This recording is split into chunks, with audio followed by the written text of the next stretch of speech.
حسبنا الله ونعم الوكيل.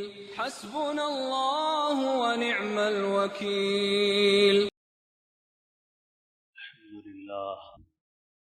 الحمد لله نحمده ونستعينه ونستغفره ونؤمن به ونتوكل عليه ونعوذ بالله من شرور أنفسنا ومن سيئات أعمالنا من يهد الله فلا مضل له ومن يضلل فلا هادي له نشهد أن لا إله إلا الله وحده لا شريك له ونشهد أن سيدنا ونبينا ومولانا محمدا عبده ورسوله صلى الله تعالى عليه وعلى آله وأصحابه وأتباعه وأزواجه وذرياته وبارك وسلم تسليما كثيرا كثيرا.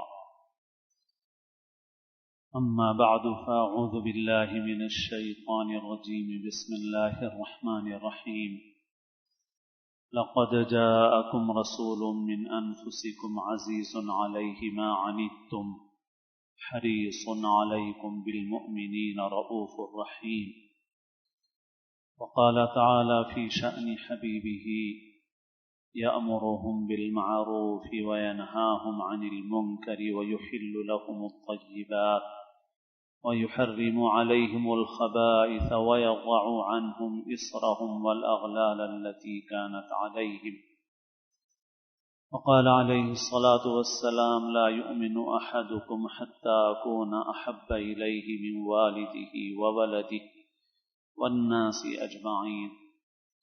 وقال عليه الصلاة والسلام لا يؤمن أحدكم حتى يكون هواه تبعا لما جئت به أو كما قال عليه الصلاة والسلام.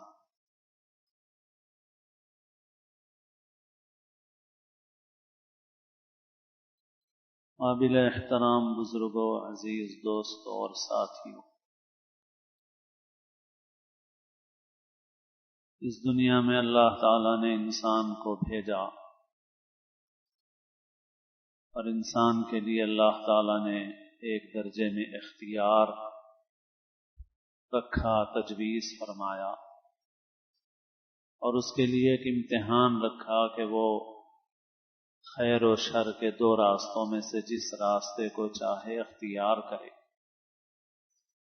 اور خیر اور بھلائی کے راستے کو واضح کرنے کے لیے اس کی نشاندہی، اس کی رہنمائی، رہبری کے لیے جسے ہم ہدایت کہتے ہیں، اللہ نے اس دنیا میں نبی اور پیغمبر مبعوث فرما، اور سب سے اخیر میں اپنے آخری پیغمبر حضرت محمد مصطفیٰ صلی اللہ علیہ وسلم کو مبعوث فرمایا۔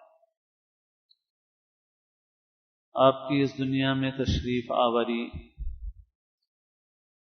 سب سے بڑی نعمت ہے انسانیت کے لیے، کیونکہ آپ راستہ بتانے والے ہیں، خیر کا راستہ، بھلائی کا راستہ، ہدایت والا راستہ، منزل تک، جنت تک، وطن تک پہنچانے والا راستہ۔ آپ صلی اللہ علیہ وسلم جو دین لے کر آئے وہ دین رحمت ہے، دین فطرت ہے۔ آپ رحمت للعالمین ہیں، آپ کی تعلیمات عالموں کے لیے، انسانوں کے لیے رحمت ہے۔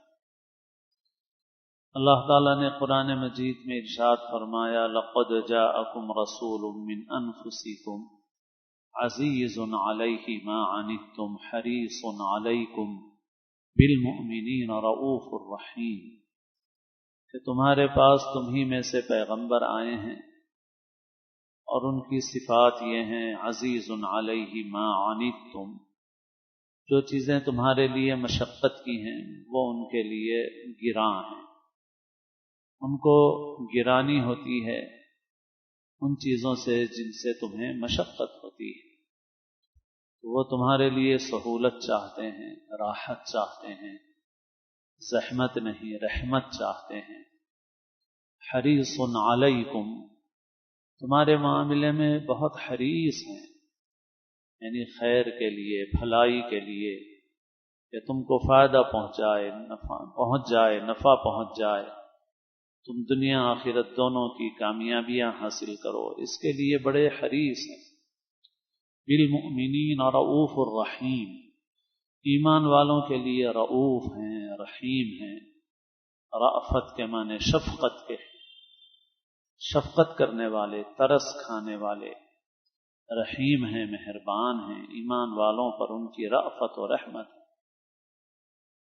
تو آپ صلی اللہ علیہ وسلم کو اللہ تعالیٰ نے ان صفات کے ساتھ بھیجا، اس لیے آپ نے جو تعلیمات دی ہیں، جو شریعت آپ نے انسانیت کو دی ہے، وہ شریعت سراپا رحمت ہے، راحت ہے، دونوں جہاں کی سعادت اور کامیابی کا راستہ ہے۔ گزشتہ ایک بات عرض کی گئی تھی کہ جسے حضور پاک علیہ الصلاۃ والسلام سے سچی پکی محبت ہو، اس زمانے میں وہ دو کام کرے، ایک حضور کی امت کو جوڑنے کا کام کرے، دوسرے حضور کی سنت کو، شریعت کو زندہ کرنے کا کام کرے۔ امت کو جوڑو، سنت و شریعت کو زندہ کرو۔ حضور سے محبت کا اصل تقاضا یہ ہے، جس سے آپ خوش ہوں گے آپ کا رب خوش ہوگا، وہ راستہ یہ ہے، آپ کی لائی ہوئی شریعت کو، سنت کو، طریقے کو زندہ کرنا۔ آپ صلی اللہ علیہ وسلم کو اللہ تعالی نے لوگوں کے لیے نمونہ بنا کر بھیجا، اور ہر پیغمبر کو اسی لیے بھیجا جاتا ہے۔ وما ارسلنا من رسول الا ليطاع باذن اللہ، جو کوئی پیغمبر ہم بھیجتے ہیں اسی لیے بھیجتے ہیں کہ اللہ کے حکم کے مطابق اس کی اطاعت کی جائے، کہنا مانا جائے۔ لقد كان لكم في رسول الله اسوة حسنة، تمہارے لیے اللہ کے رسول کی زندگی میں بہترین آئیڈیل ہے، اسوہ ہے، نمونہ۔ آپ کے طریقے کو اختیار کرنا چاہیے، کیونکہ آپ کو اللہ نے نمونہ بنا کر بھیجا، اس لیے بھیجا تاکہ آپ کی اطاعت کی جائے، آپ کا کہنا مانا جائے۔ آپ صلی اللہ علیہ وسلم جو شریعت لے کر آئے ہیں، اسے زندہ کرنے میں ہی ہماری زندگی ہے، اس سنت کو زندہ کرنے میں ہی ہماری زندگی ہے۔ ہماری ہلاکت اور بربادی اور اس زمانے میں ہماری ذلت اور ادبار کا سبب یہ ہے کہ ہم نے آپ کی سنت و شریعت کو پس پشت ڈال دیا۔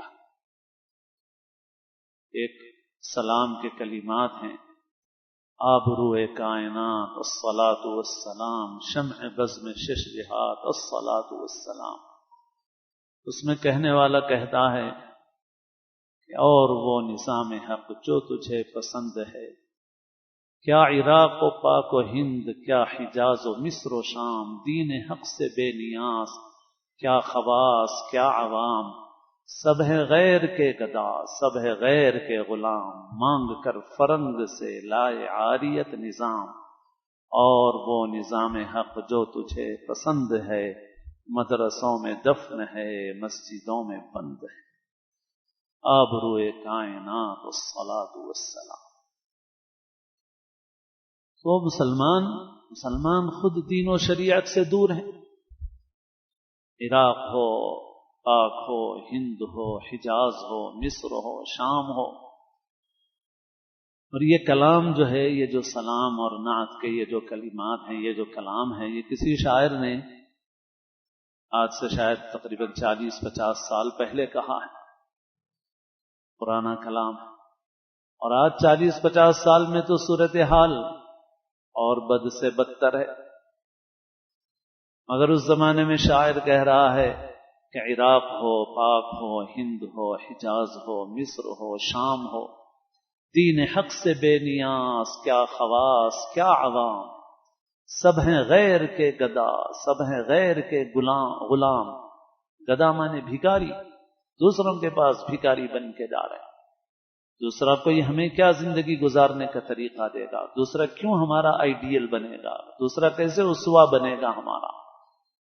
ہمارے لیے تو ایک کامل مکمل نمونہ موجود ہے، مگر سب ہیں غیر کے گدا، سب ہیں غیر کے غلام، مانگ کر فرنگ سے، فرنگ یعنی انگریزوں سے، مانگ کر فرنگ سے لائے عاریت نظام، نظام تو ہمارے پاس ہے۔ آج کی اس تاریخ میں بھی دنیا کے سارے نظام فیل ہو چکے ہیں، انسانیت در بدر بھٹک رہی ہے، ذلت کے گڑھوں میں غاروں میں گر رہی ہے۔ اس زمانے کے فتنوں میں سے ایک فتنہ عورت کی آزادی کا فتنہ ہے۔ عورت کی آزادی کا نام دیا گیا اور اس کے لیے قوانین بنائے گئے، لیکن آج جا کے دیکھو یورپ میں، امریکہ میں، اس بہترین لیبل کے ساتھ عورت انتہائی بے عزت ہے، انتہائی ذلیل ہے، طلاق کا تناسب حد سے بڑا ہوا ہے۔ جن ملکوں میں یہ قوانین بنائے گئے ان ملکوں میں عورتوں پر تشدد کے واقعات ہم سے زیادہ ہیں، اور عورت بکاؤ مال بن گئی ہے۔ زندگی گزارنے کے لیے اپنی پاکیزگی کو فروخت کر دیتی ہے۔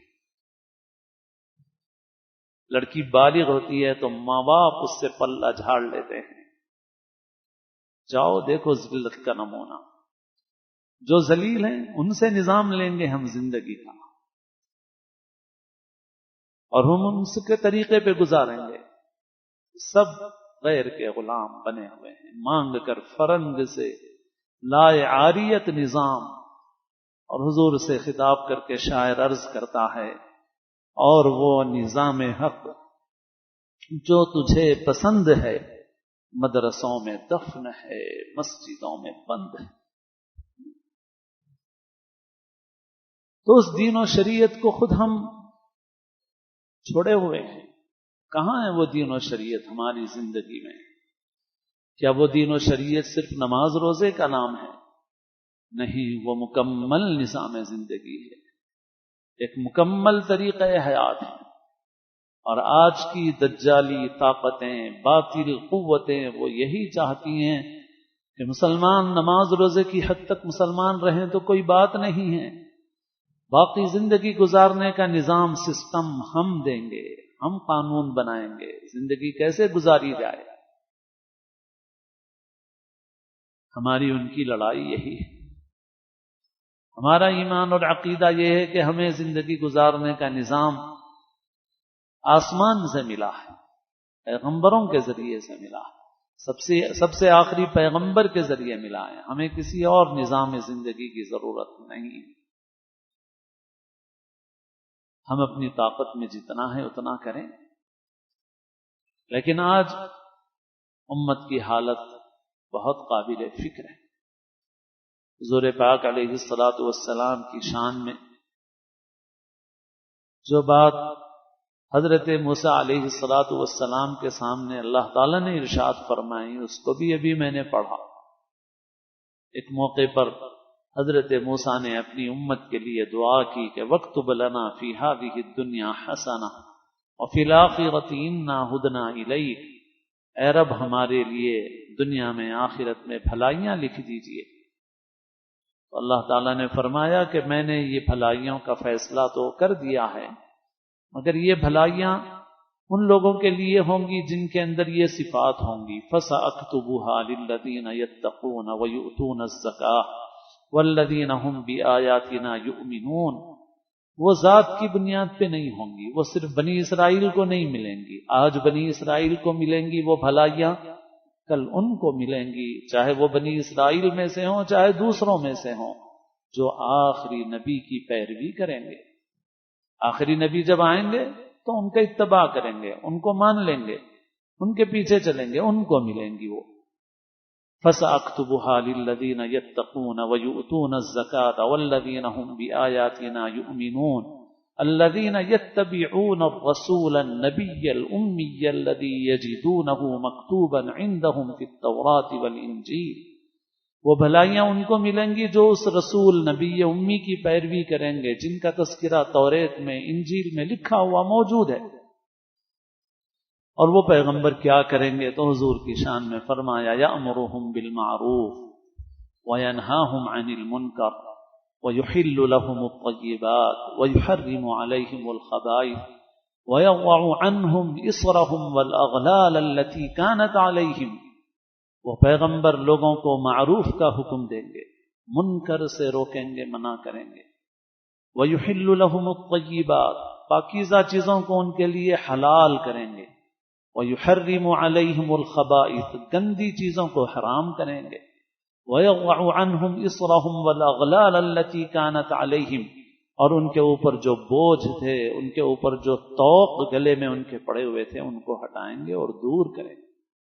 حضور جو شریعت لے کر آئے ہیں، جو طریقے زندگی لے کر آئے ہیں، وہ انسانوں کے اوپر بوجھ نہیں ہے، بلکہ انسانوں پر سے بوجھ کو دور کرنے والا نظام ہے، وہ بوجھ کو دور کرنے والی شریعت ہے۔ وہ جو شریعت آپ لے کر آئے وہ شریعت تنگی نہیں ہے، وہ شریعت آسانی ہے۔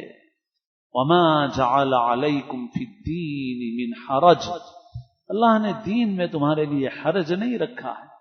وہ دین حرج نہیں ہے، تنگی نہیں ہے، وہ بوجھ نہیں ہے، بلکہ وہ تنگیوں کو ہٹانے والا ہے، بوجھ کو دور کرنے والا ہے۔ جو شریعت ہے وہ شریعت ہمارے لیے راحت ہے، رحمت ہے۔ وہ حضور کی شان رأفت و رحمت کا مظہر اور پرتو ہے۔ لیکن دوسرے تو دوسرے رہے، مسلمان خود شریعت سے دور ہے، شریعت سے بیزار ہے۔ زندگی کے تمام شعبوں میں، معاشرت میں، معاملات میں وہ حضور کی شریعت کو نہیں لینا چاہتا۔ اپنا فائدہ جہاں ہوتا ہے وہاں لے لیتا ہے، جہاں فائدہ نہیں ہوتا وہاں نہیں لینا چاہتا۔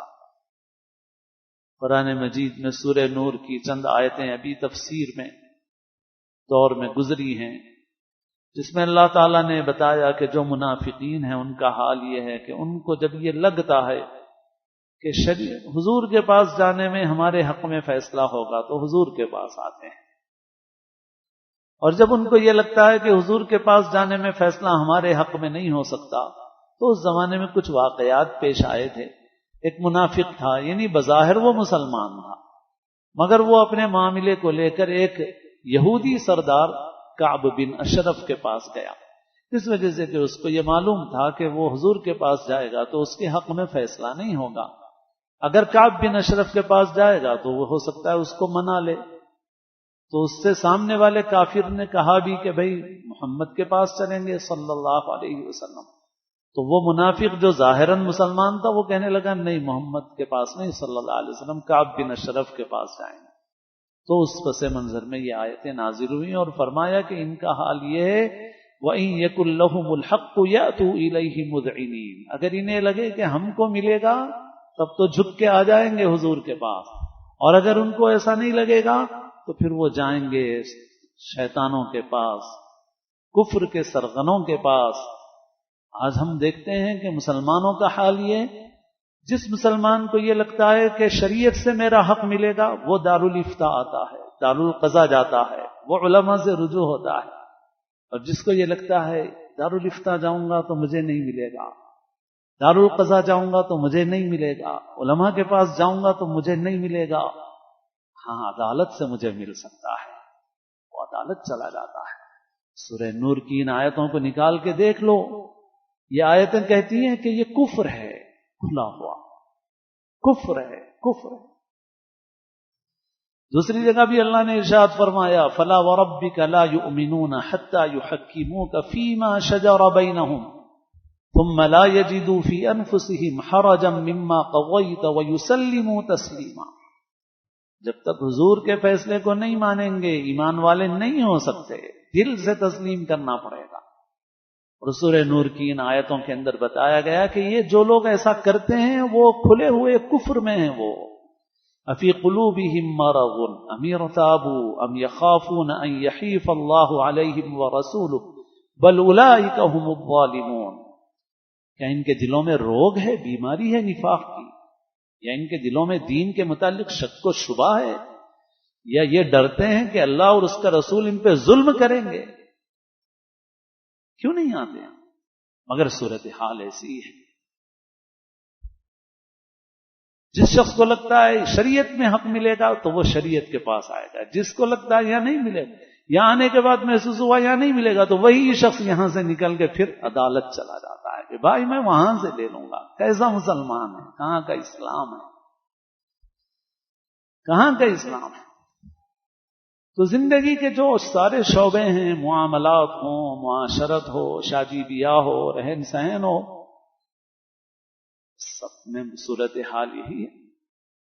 اور وہ نظام حق جو تجھے پسند ہے مدرسوں میں دفن ہے، مسجدوں میں بند ہے.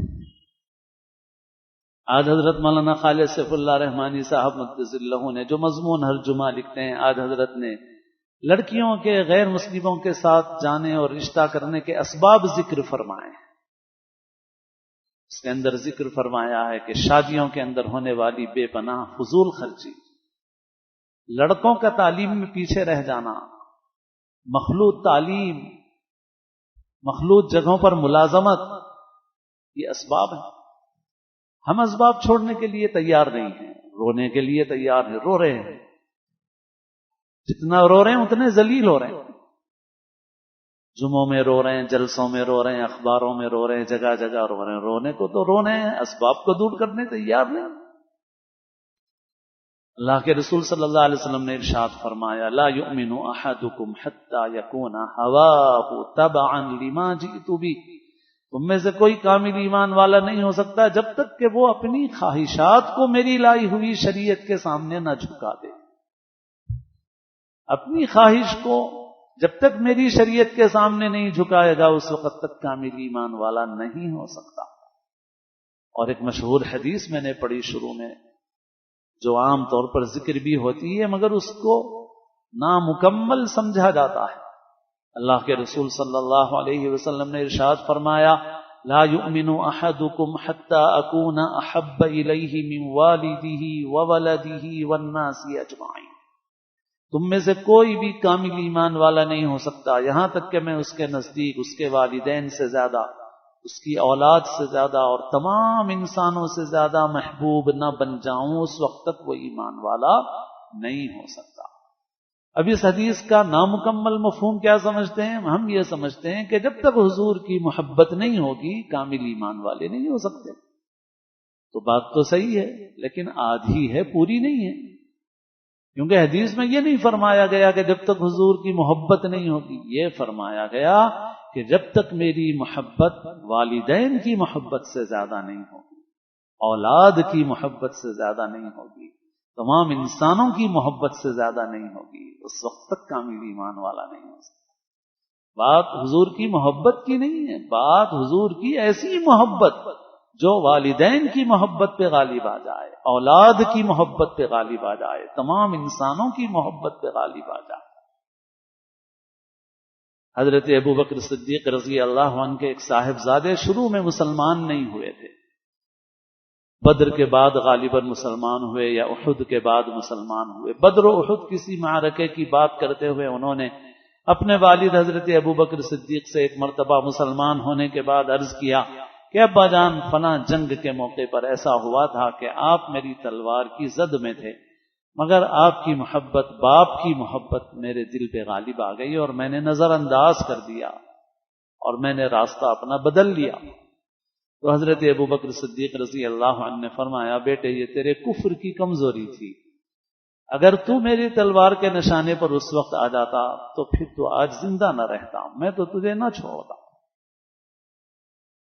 یہ تھی حضور کی محبت، یہ تھی دین کی محبت جو تمام محبتوں کے اوپر غالب تھی.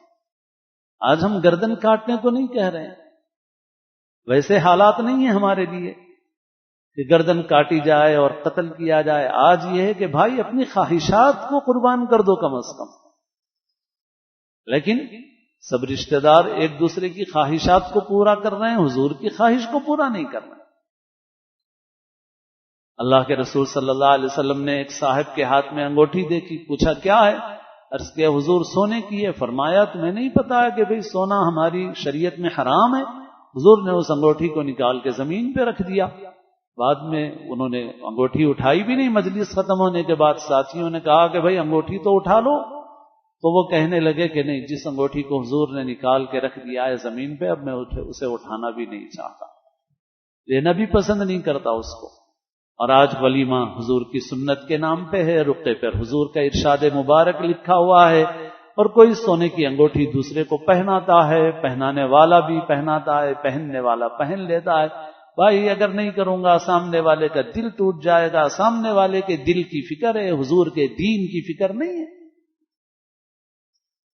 بھائی گناہ، نافرمانی، غلطی انسان سے ہو جائے یہ الگ چیز ہے، اللہ تعالیٰ توبہ کرنے پر معاف فرمانے والا ہے، لیکن گناہ، برائیاں کھلے طور پر کی جائیں، علانیہ کی جائیں، ان پر اصرار کیا جائے، برائیوں کو برا نہ سمجھا جائے، ناجائز کو جائز بنا دیا جائے، حرام کو حلال سمجھ لیا جائے، تو پھر ایمان کہاں سے باقی رہے گا، کیسے باقی رہے گا؟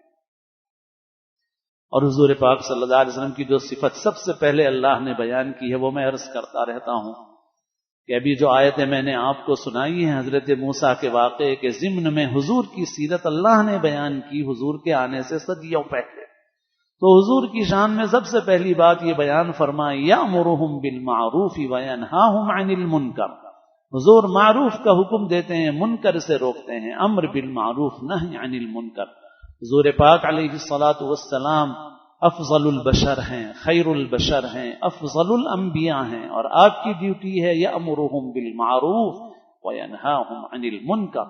یہ امت بھی خیر امت ہے، اور اس امت کی بھی ڈیوٹی ہے کنتم خیر امت اخرجت للناس تأمرون بالمعروف وتنہون عن المنکر۔ مگر افسوس کہ امت نے آج اس کام کو چھوڑ دیا ہے، اس کام لوگوں کو خوش کرنے کی تو فکر ہے، اللہ اور اس کے رسول صلی اللہ علیہ وسلم کو راضی کرنے کی فکر نہیں۔ مال مل جائے چاہے شریعت کے مطابق ملے چاہے شریعت کے خلاف ملے، بس یہ ہماری زندگی ہو گئی ہے۔